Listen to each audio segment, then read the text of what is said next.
विधानसभा चुनाव के मद्देनजर दोनों ही पार्टियों में वार पलटवार का दौर जारी है। इसी कड़ी में भाजपा महिला मोर्चा की उपाध्यक्ष लक्ष्मी वर्मा ने कांग्रेस पर जमकर निशाना साधा। उन्होंने प्रदेश प्रभारी कुमारी सैलजा से कई सवाल पूछे। उन्होंने कहा कि सैलजा जी बताए कि प्रदेश के 22 वर्तमान विधायकों की टिकट क्यों काटी गई है। क्या उनका रिपोर्ट कार्ड इतना खराब है कि दूसरे नेता को उम्मीदवार बनाया गया है।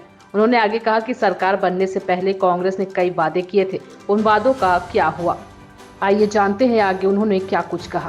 दीर्घकालीन ऋण माफ नहीं किया और फिर से आप किसानों के बीच जुमलेबाजी लेके जा रहे हैं और इससे निश्चित रूप से भारतीय जनता पार्टी पूछना चाहती है कि आप किसानों के लिए किस हद तक ऋण माफ करना चाहते हैं, इसका जवाब दें।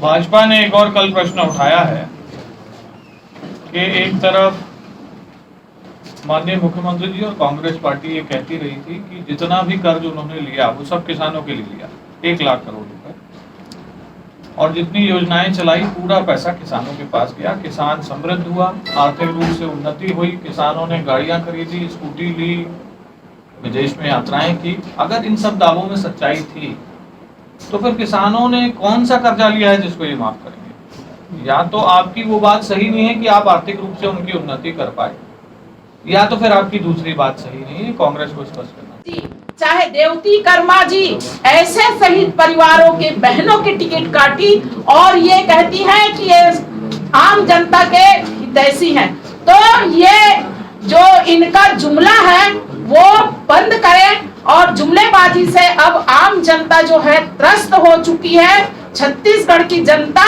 इनसे जवाब चाहती है और आने वाले समय में चुनाव में निश्चित रूप से इन्हें जवाब देगी।